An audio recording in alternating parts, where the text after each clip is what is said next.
अस्सलाम वालेकुम स्टूडेंट्स, आज हम थर्मोडायनामिक्स से रिलेटेड एक नेक्स्ट चैप्टर हम स्टार्ट करेंगे, काइनेटिक थ्योरी ऑफ गैसेस। देखिए, जो थर्मोडायनामिक्स अब हम क्वेश्चन स्टार्ट करेंगे और ये डिफरेंट चैप्टर्स में डिवाइड है, तो इसलिए आज हम इससे रिलेटेड जो है ना वो काइनेटिक थ्योरी ऑफ गैसेस पढ़ेंगे। चैप्टर नंबर 13 है थर्मोडायनामिक्स से रिलेटेड, चैप्टर नंबर 12 है और 14 है और 15 है। तो चैप्टर नंबर 13 के बाद हमारा 14 और 15 यानी कि दो चैप्टर्स रह जाएंगे। तो इसके बाद हमारे 15 चैप्टर्स जो है ना वो कंप्लीट हो जाएंगे, और इसका मतलब फिर ये होगा कि हमारी जो फर्स्ट ईयर और जो थर्ड ईयर है ये अल्हम्दुलिल्लाह हमारी कंप्लीट हो जाएगी। फर्स्ट ईयर और बीएससी पार्ट 1, ये दोनों पोर्शन हमारे जो है ना वो हो जाएंगे, और इसके बाद फिर हम पार्ट 2 और बीएससी पार्ट 2 उसमें हम एंटर हो जाएंगे। ठीक है, इंशाल्लाह ताला। तो संडे को आपका क्विज भी होगा, क्योंकि स्टूडेंट्स कह रहे हैं कि संडे को या क्विज लें। सबसे पहले गैस। तो गैस क्या होती है? In the gas inter molecular forces. Inter molecular forces क्या होती हैं? फोर्स ऑफ अट्रैक्शन होती हैं between the molecules, are very weak and its molecule may fly apart in all directions. So the gas is characterized by the following properties. क्योंकि gas molecules के दरमियान फासला बहुत ज्यादा होता है, इस वजह से वो हर डायरेक्शन में मूव कर सकती हैं। उनके लिए सारी डिग्री ऑफ फ्रीडम उनके लिए अवेलेबल होती हैं। और आज मैंने सेटिंग की है, तो आज आई थिंक तो किसी की भी ना वीडियो वो ऑन नहीं हुई। ऐसे ही है ना, सबकी वीडियो ऑटोमेटिकली ऑफ है और सबका जो माइक है वो ही ऑटोमेटिकली म्यूट है। तो आज मैंने वो किया है, तो अब इंशाल्लाह ताला आपकी जो वीडियो का जो फीमेल का खास करके इशू आ रहा था वो अब सॉल्व हो जाएगा।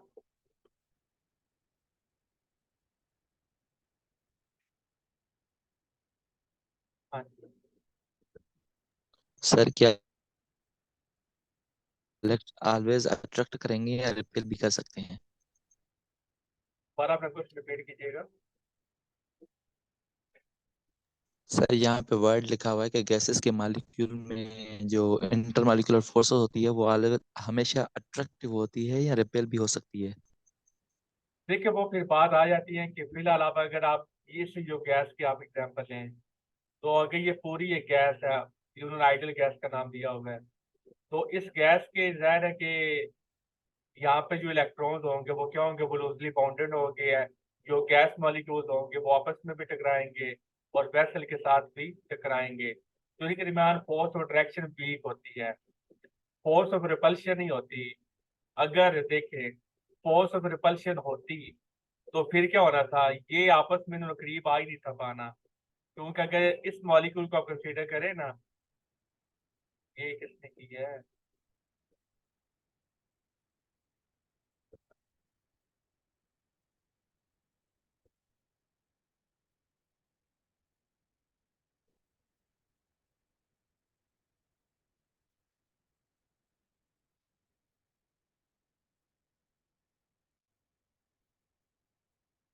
तो अगर आप इसको कंसीडर कर लें, तो अगर ये जो मॉलिक्यूल है इसको आप कंसीडर करें, तो फिर ये होगा कि ये जो मॉलिक्यूल है कभी भी इसके पास आ ही नहीं पाएगा, और ये मॉलिक्यूल है ये कभी भी इसके पास आ ही नहीं पाएगा।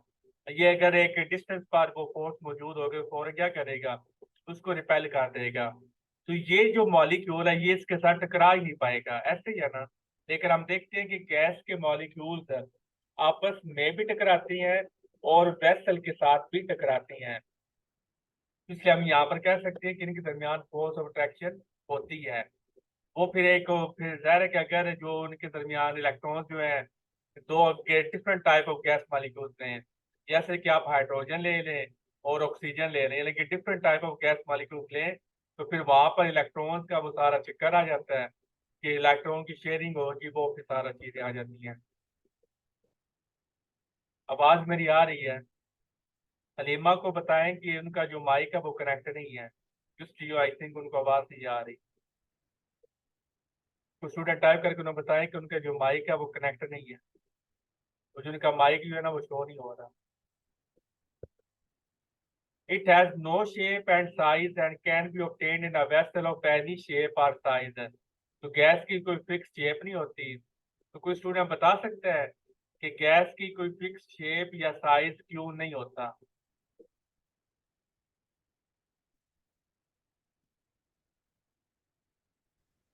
क्योंकि उनके मालिक्यूल्स बहुत दूर होते हैं, रैंडम मोशन कर रहे होते हैं, इस वजह से। क्योंकि गैस के मॉलिक्यूल्स के दरमियान जो फोर्स ऑफ अट्रैक्शन है वो बहुत ज्यादा वीक होती है, तो इस वजह से उनके दरमियान उनकी, हम जानते हैं कि जो शेप होती है, जो साइज होता है, वो एटम्स के दरमियान जो फोर्स ऑफ अट्रैक्शन होती है उसकी वजह से होती है, कि वो एटम को टाइटली पैक करके रखती हैं, टाइटली बाउंड करके रखती हैं।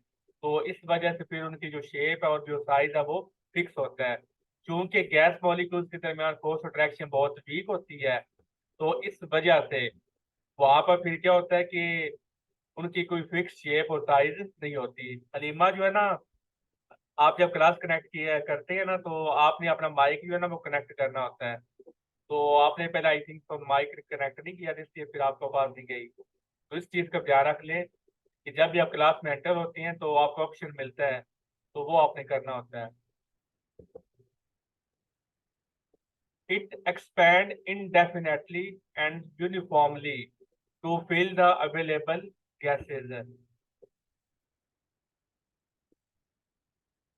यूनिफॉर्मली क्या होती है? एक्सपेंशन होती है, ताकि जो गैस मॉलिक्यूल्स के दरमियान जो स्पेसेस होती हैं उनको वो क्या कर सके, उनको फिल अप करके किया जा सके।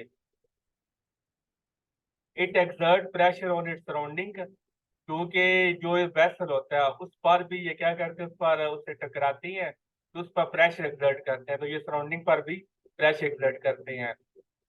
Intermolecular forces in a gas are minimum, तो इनके दरमियान फोर्स अट्रैक्शन वो वीकर होती हैं, कम होती हैं। They can easily compressed and expand, क्योंकि इनके में जो स्पेसेस होती है वो बहुत ज्यादा होती हैं, तो लिहाजा इनको इजीली कंप्रेस भी किया जा सकता है और एक्सपैंड भी किया जा सकता है। तो थर्मोडायनामिक्स में जो भी आप डिस्कशन करते सर हैं वो,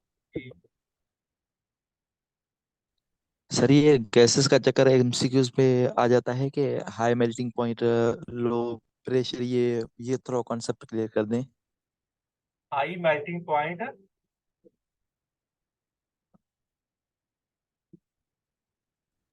मेरे ख्याल से इस तरह क्वेश्चन आता है कि वो लो प्रेशर और हाई टेम्परेचर पे मेरे ख्याल से आइडियल गैस होती है, ये पता नहीं कॉन्सेप्ट क्या है। वो सारे यहाँ पर डिस्कस कर रहे हैं। अच्छा ठीक है सर, मैंने एमसीक्यू सॉल्व किए थे, वो मुझे परेशान कर रहा है, इस वजह से मैं पूछ रहा था। वो फिर एमसीक्यू डिस्कशन ग्रुप में भेजिएगा ना, फिर उसको डिस्कशन कर लेंगे। मसला ये है ना, आप डिस्कशन ग्रुप में कोई एक्टिव होता नहीं है। डिस्कशन करने से भी बड़ी चीजें आप बंदा सीख लेता है। अब कोई स्टूडेंट ऐसा होता है, उसके माइंड में क्वेश्चन होता है, वो एक नया टाइप का क्वेश्चन होता है जो मे बी मेरे माइंड में ना हो या किसी और के माइंड में ना हो। तो जब इस तरह आप क्वेश्चन पूछती हैं, तो फिर बंदा जो है वो उसको सोचता है कि यार ये भी क्वेश्चन बनता है, ये तो मेरे माइंड में कभी आई ही नहीं है। तो फिर कुछ क्वेश्चन ऐसे होती हैं जो नहीं होती हैं, उनके वो आंसर पता होते हैं, कुछ ऐसी होती हैं जिनके आंसर हमें फिर पता नहीं होते। फिर हम उनको सर्च करती हैं, फिर उनसे नए क्वेश्चन निकलते हैं। इसलिए तैयारी का बेस्ट मेथड आपका डिस्कशन होता है, तो डिस्कशन ज्यादा से ज्यादा किया करें। कोई भी स्टूडेंट रोजाना का वो अपना एक चाहे सारे ना करे किया करें, लेकिन कोई एक या दो या चार पांच स्टूडेंट वो इस तरह किया करें कि वो रोजाना चार पांच एमसीक्यू वो ग्रुप में शेयर किया करें, और सब फिर जो स्टूडेंट बाकी उनका वो आंसर किया करें। पहले एक एमसीक्यू शेयर कर लें, फिर उसका आंसर सारे बताएं। एक टाइम बना लेना ग्रुप में सारे जो स्टूडेंट हैं, तो एक टाइम बना लें कि कब सारे फ्री होते हैं, या मैक्सिमम जो स्टूडेंट हैं वो कब फ्री होते हैं। या आज हम वोटिंग भी हम वो मैं कर दूंगा, ताकि फिर आपको आइडिया भी हो जाए कि आपका जो फ्री टाइम वो कौन सा होता है। उस फ्री टाइम में फिर आप क्या करिए, पहले कोई एक स्टूडेंट या चार पांच स्टूडेंट या इस तरह कर लें कि दिन बना लें कि आज फजीला एमसीक्यू पांच शेयर करेगी, आज हबीब एमसी पांच एमसीक्यू शेयर करेगा, आज हलीमा पांच एमसीक्यू शेयर करेगी। तो इस तरह करते कर अब देखो, अगर आप डेली पांच एमसीक्यू शेयर करें या दस एमसीक्यू, पांच ठीक है, दस फिर थोड़ा ज्यादा हो जाती हैं, क्योंकि वो फिर आपके एक्साइटमेंट लेवल कम हो जाता है। पांच एमसीक्यू करने का मतलब है 10 दिन में आपने 50 एमसीक्यू कर लिए। 50 एमसीक्यू करने का मतलब है अगर कुछ एमसीक्यू आपस में मिलते जुलते भी हैं तो 30-40 कंसेप्ट आपके आ गए।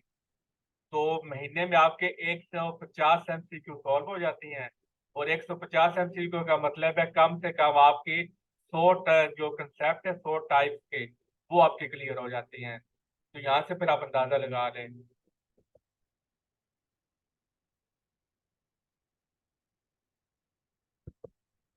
तो थर्मोडायनामिक्स में जो भी आप स्टडी करती हैं वो आप मोस्टली जो है ना आइडियल गैसेस ही को स्टडी करती हैं। आइडियल गैसेस को पहले हम स्टडी करके फिर इसके जो इसके बाद फिर आप क्या करती हैं, रियल गैसेस को स्टडी करती हैं। तो काइनेटिक थ्योरी ऑफ गैसेस जो है ना ये सारी की सारी आइडियल गैस ही पे बेस्ड है। तो इसलिए यहाँ पर लिखी है assumptions ऑफ आइडियल गैस और kinetic theory of the gases. और ये बहुत बेसिक थ्योरी है, फंडामेंटल थ्योरी है थर्मोडायनामिक्स। और आप जानते हैं कि जो थर्मोडायनामिक्स है ये क्लासिकल की ब्रांच है। मॉडर्न की ब्रांच कौन सी है? स्टैटिस्टिकल मैकेनिक्स या statistical physics. Kinetic theory of gases relates, ये भी आप इंटरव्यू में पूछ सकती हैं कि किसी ब्रांच का नाम ले लो, वो आपसे पूछ लें कि ये क्लासिकल की ब्रांच है या मॉडर्न की ब्रांच है, तो ये भी आपको पता होना चाहिए। या आप इस तरह भी पूछ सकते हैं कि क्लासिकल मैकेनिक्स की हमें चंद ब्रांचेस के नाम बताएं, और फिर आप उनका थोड़ा बार उनको डेफिनेशन आपको ब्रांचेस की जो ना फेमस फेमस है, इनकी डेफिनेशन भी आपको जुबानी याद होनी चाहिए, फिंगर टिप्स पर याद होनी चाहिए, क्योंकि ये काफी चीजें इंपॉर्टेंट होती है। अगर आप क्लासिकल मैकेनिक्स पढ़ रहे हैं तो उसकी डेफिनेशन ही आपको ना पता हो, तो फिर आपको वो जो बुनियाद होती है, जो बेस होती है, वही आपको पता नहीं है, तो फिर बाकी चीजें आप किस तरह डील करती हैं। अगर आप इलेक्ट्रोडायनामिक्स पढ़ रहे हैं तो आपको इलेक्ट्रोडायनामिक्स की बेसिक्स का पता ना हो, इलेक्ट्रोडायनामिक्स होती क्या है। अगर आप ये सारी चीजें आपने इन चीजों पे काम करना है। Kinetic theory of gases relates the macroscopic properties of gases such as, ये भी इंटरव्यू में सवाल पूछा गया है कि मैक्रोस्कोपिक प्रॉपर्टीज कौन कौन सी होती हैं। प्रेशर मैक्रोस्कोपिक प्रॉपर्टी है, क्योंकि हम प्रेशर को फील करते हैं, टेम्परेचर को हम फील करते हैं, तो ये मैक्रोस्कोपिक होता है। To the microscopic properties of the gas, अब माइक्रोस्कोपिक प्रॉपर्टी ये भी इंटरव्यू में पूछा गया है, वो कौन कौन सी होती हैं? Speed, momentum, kinetic energy of the molecule, क्योंकि ये चीजें आप फील नहीं कर सकते। तो ये डेफिनेशन है काइनेटिक थ्योरी ऑफ गैस की, ये भी इंटरव्यू में पूछी गई है, तो ये आपने याद करना है। तो इसका पर्पस क्या है, काम क्या है काइनेटिक थ्योरी ऑफ गैसेस का? Actually it attempt to develop a model of the molecular behaviour which should result in the observed behavior of an ideal gas। तो ये है, इसका काम क्या होता है, ये एक मॉलिक्यूलर मॉडल बनाए आइडियल गैस के बिहेवियर का। क्योंकि जब हम आइडियल गैस का एक पूरा मॉडल बना लेंगे तो फिर जब हमें फिर आइडियल गैस को स्टडी करना वो आसान हो जाएगा। आइडियल गैस को स्टडी करना आसान हो जाएगा तो फिर हम उसके रूल्स को फिर हम अप्लाई कर जाएंगे रियल गैसेस पर, क्योंकि हमारी लाइफ में रियल गैसेस एग्जिस्ट करती हैं, आइडियल गैस एग्जिस्ट नहीं करती। हाँ, ये बात होती है कि हम रियल गैस को आइडियल गैस बना सकते हैं, वो हम आगे पढ़ेंगे। एवरी गैस, इसके एग्जम्पशंस हैं और ये भी आपको जुबानी याद होनी चाहिए। Every gas consist of extremely small particle known as molecules। The molecules of a given gas are all identical but are different than those of another gas। तो वो ये कह रहे हैं कि आपने पॉइंट मैसेज या पॉइंट मैसेज आपने कंसीडर करना है गैस मॉलिक्यूल्स को। वैसे भी वो बहुत छोटे होते हैं लेकिन आपने फिर भी उनको और छोटा करना है, यानी कि पॉइंट के लेवल पे आपने लेके जाना है। और सारे रैंडम होने चाहिए, यानी कि आइडेंटिकल हो, सॉरी रैंडम नहीं, आइडेंटिकल होने चाहिए। आइडेंटिकल का मतलब ये है कि सारे एक जैसे होने चाहिए, उनकी पोजीशन सबकी वो मतलब अगर आप जिस तरह का अगर यहाँ पर आप खड़े हैं तो आपको ये ना पता हो कि मैं किस डायरेक्शन में खड़ा हूँ। जिस तरह आपने सॉलिड फिजिक्स में पढ़ा था ना, आइडेंटिकल उनकी पोजीशन होती है, तो ये यहाँ पर भी क्या है कि जो सारे गैस मॉलिक्यूल्स हैं ये आइडेंटिकल होने चाहिए, यानी कि सारे एक जैसे होने चाहिए। और एक गैस के जो मॉलिक्यूल्स है वो फिर ज़ाहिर है दूसरी गैस के मॉलिक्यूल से डिफरेंट होंगे, इसकी पहली assumption है। The molecules of a gas are identical, spherical, rigid and perfectly elastic point masses। क्योंकि हमने इनको पॉइंट मैस कंसीडर की है तो इनकी शेप हमने स्पेरिकल कंसीडर की है, और सारे एक जैसी आइडेंटिकल हैं, और रिजिड हमने कंसीडर किया है, और परफेक्टली इलास्टिक हमने यहाँ पर इसको कंसीडर किया है। ये कैलकुलेशन करना हमारे लिए आसान हो जाएगा। Their size is negligible in comparison to intermolecular distance. तो ये नजर नहीं आ रहा, इसको आप जूम करके देख लीजिएगा।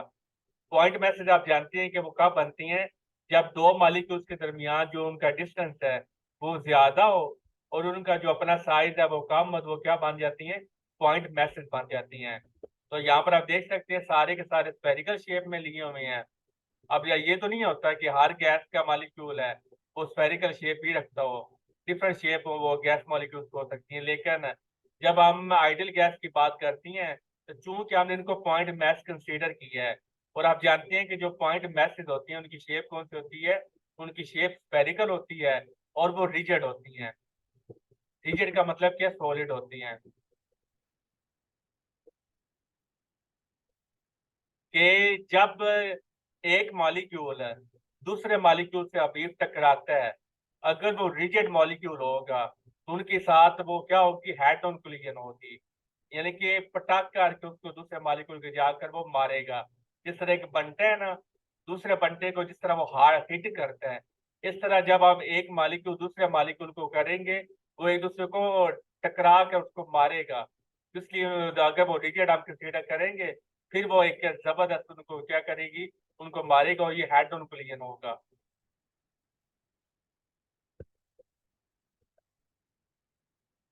इसकी डिफरेंट वो assumptions हैं, तो आपने गूगल से फेमस फेमस इसके assumptions कर लेनी है, क्योंकि यहाँ पर तो 12 दी हुई हैं। फिर चौथी है, the volume of the molecule is negligible in comparison to the volume of the gas. पूरी गैस को अगर आप कंसीडर करें, उसमें ज़ाहिर है अरबों खरबों उसके मॉलिक्यूल होंगे, तो एक गैस का जो वॉल्यूम जो मॉलिक्यूल होगा, तो फिर जाहिर है कि उसका जो वॉल्यूम है बाकी सारी जो कंप्लीट गैस है उसके कंपैरिजन में एक गैस मॉलिक्यूल का जो वॉल्यूम है वो नेग्लिजिबल होगा। The volume of molecule is only 0.014% of the volume of the gas. तो ये एज एमसीक्यू आ सकता है। Molecules of a gas keep on moving on randomly, क्योंकि ज़ाहिर स्पेस अवेलेबल होती है, तो जब स्पेस अवेलेबल होगी तो उनकी मर्जी है कि वो दुनिया के किस कोने में वो जाकर सैर सपाटा कर लें। हर डायरेक्शन में ये मूव कर सकती हैं और हर वेलोसिटी इनके पास अवेलेबल हो सकती है। The speed of the gas molecule lie between zero and infinity. Zero का मतलब ये नहीं है कि कोई गैस मॉलिक्यूल अल्लाह माफ करे वो रेस्ट पे आ गया है। कोई भी मॉलिक्यूल या एटम कभी भी रेस्ट पे नहीं आ सकता, ये आपको याद रखना चाहिए। तो ये एवरेज स्पीड की बात की होगी उन्होंने, मतलब वेलोसिटी की, क्योंकि स्पीड तो कभी भी जीरो नहीं हो सकती। The gas molecule keep on colliding among themselves as well as with the walls of containing vessel. These collisions are perfectly elastic है। perfectly elastic का क्या मतलब है, डेफिनेशन मुझे नहीं बतानी, मतलब बताना है कि यहाँ पर परफेक्टली इलास्टिक होने का क्या फायदा है। जी बताएं। सर क्योंकि मोमेंटम और एनर्जी उसकी कंजर्व रहती है। तो कंजर्व होने का फायदा, मॉलिक्यूल्स कोलाइड करते करते अपनी एनर्जी जाया नहीं करते, अगर इसका ये जाया मतलब करते तो होगा। फिर तो फिर हम इनको यूज नहीं कर सकते उसकी एनर्जी को, यानी गैस का सिलेंडर है वो उसका हम उसको यूज कर सकते हैं जितनी देर मर्जी पड़ा रहे वो, देखिए, ये मतलब अगर होगा इसका। अगर परफेक्टली इलास्टिक ना हो तो इसका मतलब वो इनइलास्टिक हो जाएगा। हाँ जी, अरूसा ने सही आंसर दी है, वो रेस्ट में आ जाएंगे, क्योंकि जाहिर है कि अगर उनकी एनर्जी इन इलास्टिक को लें ना, अगर हम ले लें तो वक्त के साथ साथ उनकी जो एनर्जी है वो कम होती जाएगी। तो जब एनर्जी कम होती जाएगी तो उनका जो टेम्परेचर है वो कम होता जाएगा। टेम्परेचर कम होगा तो उनकी एवरेज ट्रांसलेशन काइनेटिक एनर्जी कम हो जाएगी। काइनेटिक एनर्जी कम हो जाएगी तो वो क्या आ जाएंगे, एक टाइम आएगा वो रेस्ट पे आ जाएगा। तो जब वो रेस्ट पे आ जाएंगे तो एटम का जो स्ट्रक्चर है वो डिस्ट्रॉय हो जाएगा, डिस्टर्ब हो जाएगा, तो फिर वो एटम वो एग्जिस्ट ही नहीं कर पाएंगे। तो इस वजह से इनकी जो कोलिजन होती है वो क्या होती है, परफेक्टली इलास्टिक होती हैं। The time spent in a collision between two molecules is negligible in comparison to time between two successive collisions. वो कह रहे हैं the time spent in collision between the two molecules, दो molecules के दरमियान जो collision का जो time है वो negligible होता है in comparison to time between two successive collisions. एक मॉलिक्यूल दूसरे मॉलिक्यूल के साथ जो सक्सेसिव कोलिजन है वो उसका टाइम ज्यादा है और दो मॉलिक्यूल्स के दरमियान जो टाइम स्पेंड है वो कम है। The number of collisions per unit time in a gas remains constant. तो ये भी assumption है कि collisions per unit volume ये constant रहेगा। इसका फायदा ये होगा कि ज़ाहिर है कि पूरी गैस के तो आपने collisions फाइंड नहीं कर सकते। आप क्या करेंगे, पर यूनिट वॉल्यूम आप सैंपल लेंगे गैस मॉलिक्यूल्स का और उसकी आप वहां पर आप देखेंगे कितनी कोलिजन हो रही हैं, तो फिर आप उसको पूरी गैस मॉलिक्यूल के लिए मालूम कर सकती हैं। क्योंकि जो ए का रिजल्ट आया है बाकियों में भी वही कोलिजन नंबर ऑफ कोलिजन वही रहेगा, क्योंकि हमने ये असम्पशन किया है कि वो कांस्टेंट है। तो जो ए के यूनिट वॉल्यूम में है नंबर आएगा हमारे पास, वही नंबर दूसरे के पास भी होगा, वही नंबर तीसरे के पास भी होगा, 10वें के पास भी होगा, 50वें के पास भी वही होगा। तो इसलिए फिर हमारे लिए पूरी गैस की नंबर ऑफ कोलिजन का वो फाइंड करना आसान हो जाएगा। नो अट्रैक्टिव और repulsive force act between the gas molecules, क्योंकि हमने उनको पॉइंट मैस कंसीडर किया है। तो जब पॉइंट मैस हमने कंसीडर किया है तो हमने ये फिजर आप जानते हैं कि पॉइंट मैस के दरमियान फोर्स अट्रैक्शन या रिपल्सिव तो वो वेरी वेरी वीक होती है, तो उनको हम इग्नोर कर सकते हैं। और ये इसलिए इग्नोर करती हैं कि ताकि हमारी जो कैलकुलेशन है वो ज्यादा कॉम्प्लेक्स ना हो जाए। ग्रेविटेशनल, क्योंकि जब दो हम अट्रैक्टिव फोर्स ले रिपल्सिव फोर्स कब आएगी, रिपल्सिव फोर्स कब आएगी जब दो मॉलिक्यूल्स आपस में टकरा रहे हैं। तो अगर किसी का इलेक्ट्रॉन जो है वो क्या करते हैं, वो निकल जाता है, एक और मॉलिक्यूल उसका भी इलेक्ट्रॉन निकला है, फिर उन दो मॉलिक्यूल्स के दरमियान जो रिपल्शन आ सकती है। तो इसलिए अगर हम वो अट्रैक्शन भी ले लें कि ये गैस मॉलिक्यूल है, इसमें से इलेक्ट्रॉन निकल गया है और इसके पास यानी कि इसके पास नेगेटिव चार्ज है और इसके पास इलेक्ट्रॉन गेन हो गया है, यानी कि इसके पास वो पॉजिटिव चार्ज है क्योंकि यहाँ से इलेक्ट्रॉन निकला है और इसने इलेक्ट्रॉन लिया है, तो इसके पास नेगेटिव चार्ज है, तो इनके दरमियान अट्रैक्शन आ गई और ये मॉलिक्यूल इसके पास इलेक्ट्रॉन वो गेन हो गया है, इस पर भी नेगेटिव चार्ज, इस पर भी नेगेटिव चार्ज, इस पर पॉजिटिव चार्ज है। तो क्या फिर होगा कि हम जो खुलेंगे इसको स्टडी वो करना बहुत ज़्यादा मुश्किल हो जाएगा, क्योंकि ये मॉलिक्यूल एट अ टाइम इसको क्या करेगा, इसके साथ इंटरेक्ट कर रहा होगा, रिपल्ड उसको रिपेल कर रहा होगा, उसी वक्त ये मॉलिक्यूल क्या कर रहा होगा, इसको अट्रैक्ट कर रहा होगा, ये मॉलिक्यूल इसको मे भी रिपेल कर रहा हो या अट्रैक्ट कर रहा हो, ये मॉलिक्यूल मे भी अट्रैक्ट कर रहा हो या रिपेल कर रहा हो, क्योंकि एक मॉलिक्यूल या दो मॉलिक्यूल तो होते नहीं है, नंबर ऑफ द मॉलिक्यूल है। तो इसलिए हमने इन चीज को वो हमने क्या कर दिया, हमने इग्नोर कर दिया। क्लियर है ये पॉइंट?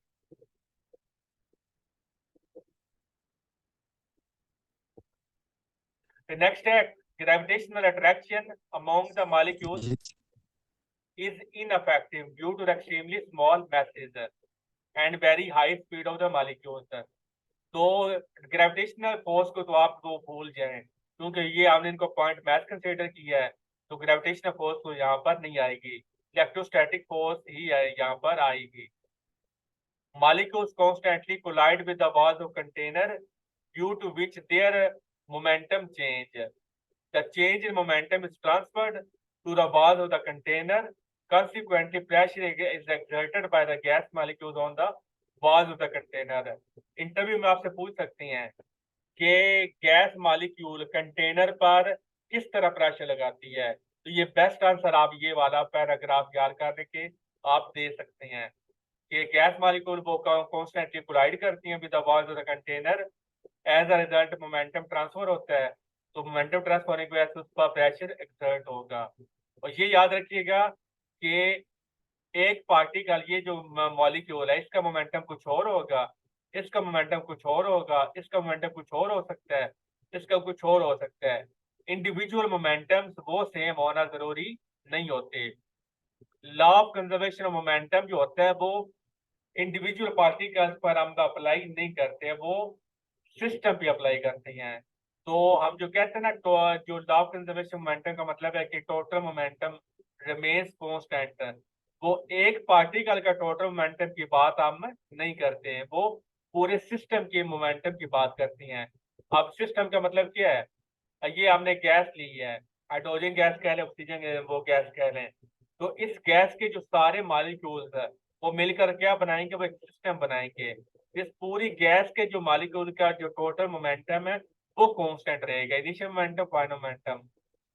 इंडिविजुअल मोमेंटम एक मॉलिक्यूल का वो कंजर्व नहीं रहता, हो भी सकता है, नहीं भी हो सकता, लेकिन जो सिस्टम का जो टोटल मोमेंटम है वो हमेशा कंजर्व रहेगा। इसी तरह जो एनर्जी है वो भी इंडिविजुअल पार्टिकल के टोटल एनर्जी कंजर्व हो भी सकती है, नहीं भी हो सकती, लेकिन जो सिस्टम है उसकी हमेशा कंजर्व रहेगी।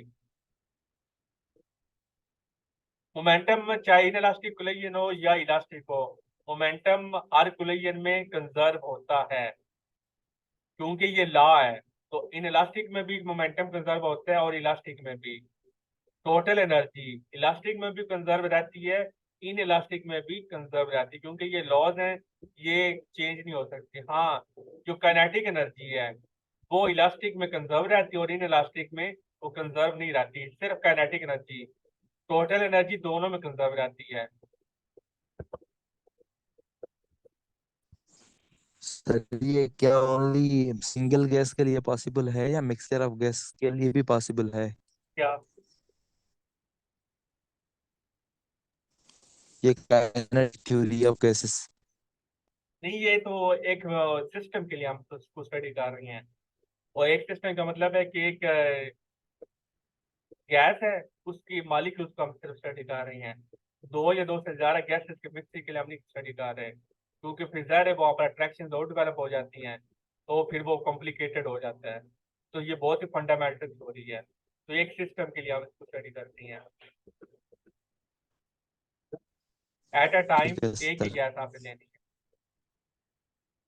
The density of gas is constant at all points of the container. तो ये पॉइंट्स थे काइनेटिक्स में जो गैस के। फिर गैस के जो मॉलिक्यूल्स के जो बिहेवियर उनको गैस लॉज जो है वो एक्सप्लेन करती हैं। पहला ला है Boyle's law. For a given mass of an ideal gas at constant temperature, the volume of a gas is inversely proportional to pressure।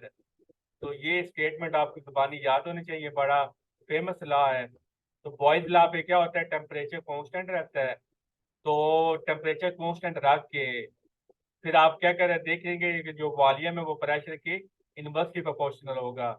Pressure ज्यादा करेंगे वॉल्यूम कम हो जाएगा, प्रेशर कम करेंगे तो वॉल्यूम ज्यादा हो जाएगा। और ये बात किसकी हो? यानी कि पी बी ये कांस्टेंट रहता है, ये इसकी मैथमेटिकल फॉर्म है बॉयल्स लॉ की। तो ये आपने याद रखनी है कि पी बी का जो प्रोडक्ट है वो हमेशा कांस्टेंट रहता है एट द कांस्टेंट टेम्परेचर। और पी वी ये फार्मूला भी आ सकता है, एमसीक्यू भी आ सकता है कि पी वी कौन सा गैस लॉ होता है? P V is equal to constant, ये रिप्रेजेंट करता है बॉयल्स लॉ को।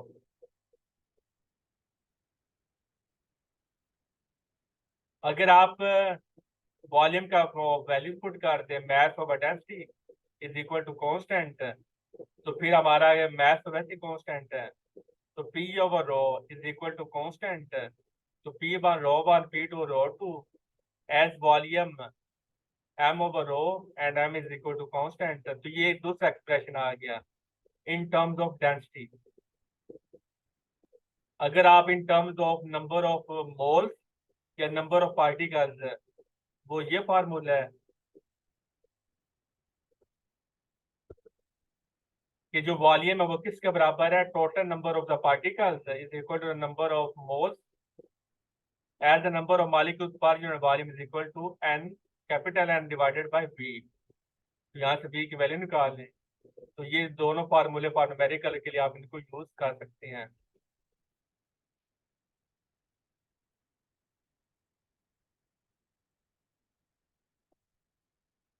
और फिर इनके जो ग्राफ्स हैं वो आपको याद रखने चाहिए।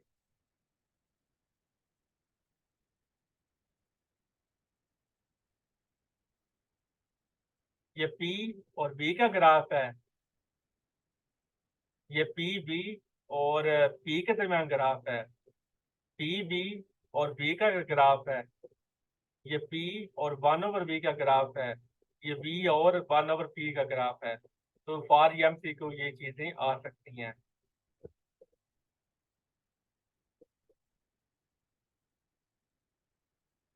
दूसरा लॉ है चार्ल्स लॉ, कुछ इसको चार्ल्स लॉ भी पढ़ती हैं। तो यहाँ पर क्या आ जाता है, प्रेशर कांस्टेंट रहना है। फिर आप देखेंगे कि volume is directly proportional to temperature, और इसी तरह इन टर्म्स ऑफ डेंसिटी आपने ये फार्मूला निकालना है, और in terms of number of the molecules, if the pressure remains constant, the volume of the given mass of a gas increases or decreases by 1/273.15 of its volume at 0 degree C for each 1 degree C rise or fall in temperature। तो ये standard volume है ये वाला। तो कह रहा है कि जो प्रेशर जब हम कांस्टेंट रखते हैं तो 1 डिग्री सेंटीग्रेड आपने क्या करना है, आपने बढ़ाना है या कम करना है, तो उसका जो वॉल्यूम है जो चेंज आएगा। अगर आप वॉल्यूम 1 डिग्री सेंटीग्रेड टेम्परेचर बढ़ाती हैं तो वॉल्यूम बढ़ेगा, 1 डिग्री सेंटीग्रेड टेम्परेचर कम करते हैं तो वॉल्यूम डिक्रीज होगा। कितना इंक्रीज या डिक्रीज आएगा, 1/273.15, यानी कि टोटल कितना है 273.15, ये स्टैंडर्ड वैल्यू है। उसका आपने क्या लेना है, 1/पार्ट लेना है, यानी कि जिस तरह आप कहते हैं ना 1/2, उसका आप ले या 1/4 पार्ट, 1/8, 1/100, तो उसका आपने 1/273 पार्ट लेना है। तो उतना उसमें क्या आएगा, उतना उसके वॉल्यूम इंक्रीज या डिक्रीज आएगा। तो ये फार्मूला आपने न्यूमेरिकल के लिए याद रखना है। ये स्टैंडर्ड वॉल्यूम का वो वैल्यू है, ये वो नहीं, ये इनिशियल वॉल्यूम, ये फाइनल वॉल्यूम, फिर आगे ये वाली वैल्यू आपने याद रखनी है। This is Charles law for centigrade scale. इस फार्मूले का क्या है, चार्ल्स लॉ है ये फार्मूला फॉर सेंटीग्रेड स्केल। तो यहाँ पे टेम्परेचर आपने किस में लेना है, सेंटीग्रेड में आपने लेना है। आगे वही ग्राफ आपने ये इसको याद रखना है कि कौन से ग्राफ की शेप क्या होती है। फिर तीसरा लॉ आ जाता है, आगे और पढ़ना है कि इतना बहुत है, क्योंकि आप नहीं बताना है, मेरा पढ़ाने का कोई इशू नहीं है। और पढ़ा दूं कि बहुत है। Sir, I think it is enough. और दूसरा कह रही है पढ़ा दें, कोई और स्टूडेंट पढ़ाने वाला। लीला कह रही है बहुत है, बीबी कह रहा बहुत है। चलें,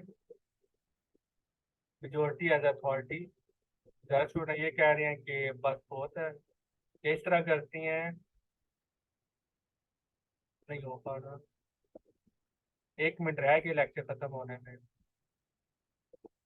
चलें फिर हम कल यहाँ से स्टार्ट करेंगे कि लुसेक्स लॉ और प्रेशर लॉ। वैसे आपने इनकी कुछ ये कंसेप्चुअल बात तो है नहीं है, जैसे आपने इनकी स्टेटमेंट याद रखनी है, ठीक है। बाकी वही चीज़ें आपने, क्योंकि कंसेप्चुअल बात यहाँ पर कोई नहीं है, ये आपने जस्ट मेमोरी बेस्ड क्वेश्चन इसको कर रहे हैं, क्योंकि ये उन्होंने बताया कि ऐसा होता है तो ऐसा होता है। इसमें कोई सवाल रेज नहीं कर सकते कि क्यों ऐसा होता है, क्योंकि ये लॉज है, तो लॉ का मतलब ऐसे ही होना है। तो इसलिए इनकी आपने स्टेटमेंट को आपने याद रख लेना है सारा, ठीक है। इनके ग्राफ्स वगैरह हो गए। फिर नेक्स्ट आ जाता है कि M and B are constant. अगर आपका मैथ भी कांस्टेंट हो, वॉल्यूम भी कांस्टेंट हो। फिर Avogadro's law, grams law of diffusion. अब जो ग्राम्स लॉ ऑफ डिफ्यूजन है, ये इसकी स्टेटमेंट आपने इसकी याद रखनी है। Dalton law of partial pressure, या पढ़ लीजिएगा ना सुबह, तो अगर आपको कोई मसला हो फिर आप सुबह पूछ लीजिएगा, ठीक है। ये मैं खत्म कर रहा हूँ इक्वेशन ऑफ स्टेट और आइडियल गैस इक्वेशन। इससे पहले पहले मैं इसको हाईलाइट कर रहा हूँ, तो आप इसको पढ़ लीजिएगा। तो अगर आपको कोई इशू हो तो फिर आप सुबह पूछ लीजिएगा, इशू ना होगा तो फिर हम कल स्टार्ट कर लेंगे आइडियल गैस इक्वेशन से। ठीक हो गया।